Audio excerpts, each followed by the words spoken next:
Welcome to our channel. Today we how to enable Gutenberg block patterns for UI step by step clearly. To enable Gutenberg block patterns for UI, begin by opening your WordPress dashboard. Navigate to the plugins section found in the left sidebar. Click on Add New to access the plugin repository. In the search bar, type Gutenberg and hit Enter. Locate the official Gutenberg plugin from the search results. Click on the Install Now button next to the Gutenberg plugin. Once installed, click on the Activate button to enable it. After activation, go to the Settings section in the left sidebar. Select Writing from the drop-down menu. Scroll down to the Block Patterns section. Check the box to enable block patterns. Save your changes to apply the settings. Next, navigate to a post or page where you wish to use the block patterns. Click on the Add Block button in the post editor. In the block menu, select the pattern option. Browse through the available block patterns.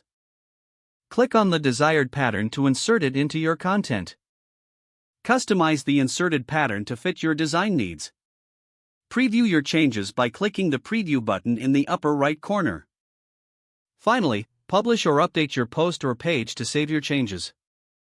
If the page does not load, refresh the browser or try again in a private or incognito window.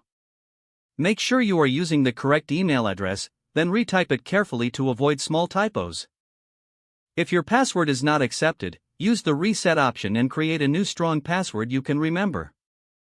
Check your spam folder for verification or security emails, then complete any requested confirmation steps.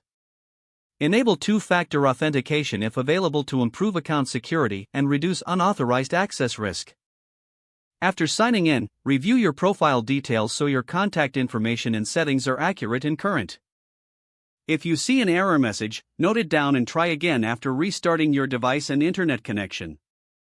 Log out when you finish, especially on shared devices, to keep your account and payment information secure. Don't forget to like this video and subscribe to our channel for more step-by-step tech guides.